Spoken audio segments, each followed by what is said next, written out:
Okay guys, nhớ rồi. Right, cũng là thay từ một cái nó nên xây nè. Từ một cái này từ một cái mà chỉ chơi như nè. Có một chút lúc cái nó nếp po đi nè. Để tụi po và để ra để tụi đâu ta nè, tụi nó và dragon tail tụi daughter nè. Để tụi nó GA nếp po GA cho cái nè. Tụi một po GA đây đâu mình có lúc cái à. Thì cũng một có lúc nếp po có lúc đâu tụi po GA po nè.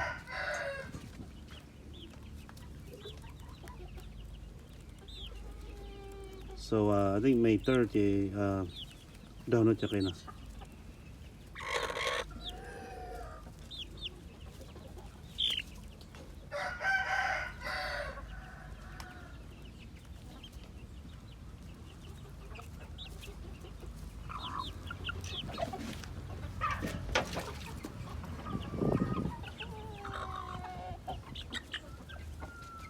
Okay, so cũng là theo sĩ sư cho nó nhau cho phát nè. Thời ý chống gì thì sản xuất auto nào nữa xem. Auto này cũng như là cũng keep nó vậy. Thì tụi phát mang lia thì tụi phát mang hoàn đủ đó nè.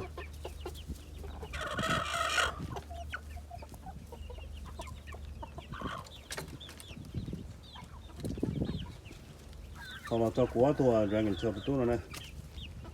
Giờ nóจะไปcho auto chỉ thân thôi nè. Trong cái tí nè. Tụi nó nó nhẹ nhau fat breaker trên sai nè. Tụi nó nó chỉ Diablo trên sai tụi sister nè. Okay, so cái gì dragon tail nè. Giờ nó giờ của thầu mẹ của một cái tờ lập kia của Jamon brother nè. Okay, so trong cái này xem nè. Tụi nhỏ nó là nên sao cái tay in rong in gì thế nè. Thế tụi nó đây nè.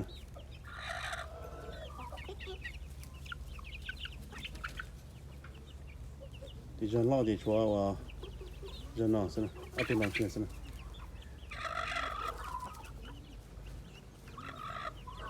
Họ cho mấy cái chúa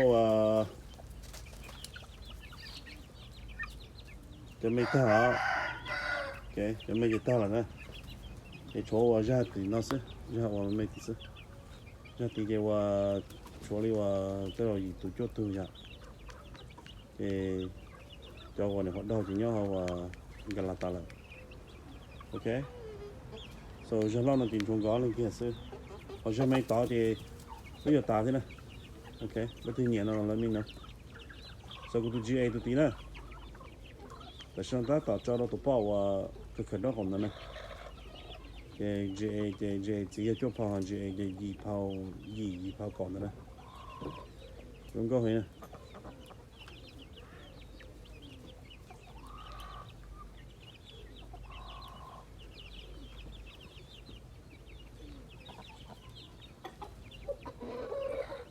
tụi một cái nó dùng có cười thôi ta tạo pin thêm cây này okay guys thay cho nó sai của sĩ sư nè nó nói như nó chặt tung tinh sư chặt tung tiền rồi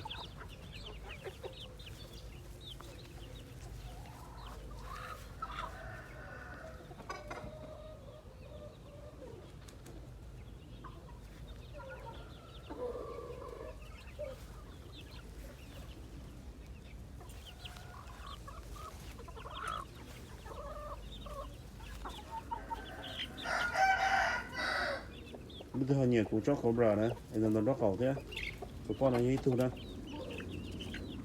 cái gì ít thì nó chỉ đến cây này ba sao thì thân thọ chỗ này sao thì cho brother thế sister cũng một thân thọ nè thế chỗ ấy tụi xỉn brown nè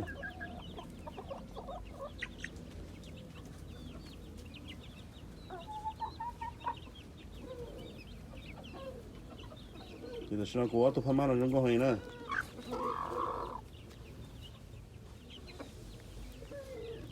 tụi sầm bà nó giờ bỏ nè nên vì nhau cá tụi sầm bà nó thằng mày thì bỏ nè which is a good thing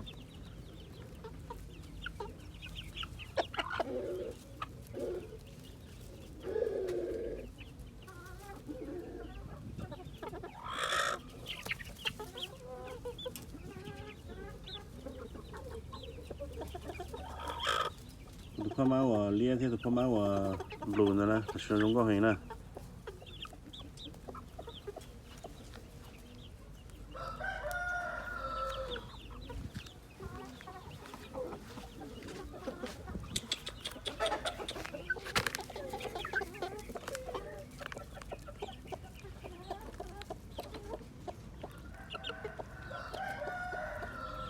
thì tôi sẽ đi cùng chơi của tôi nó sẽ này cái thì tôi nó thì bài dùng thì tôi rồi tàu xì thế này.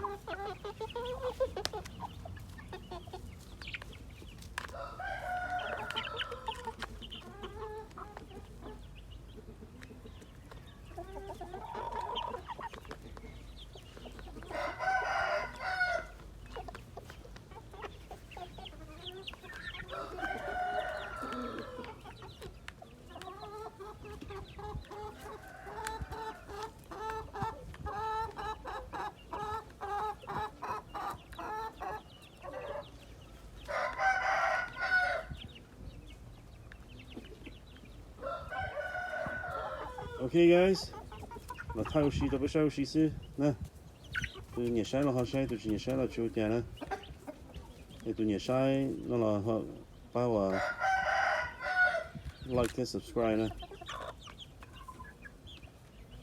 thank you.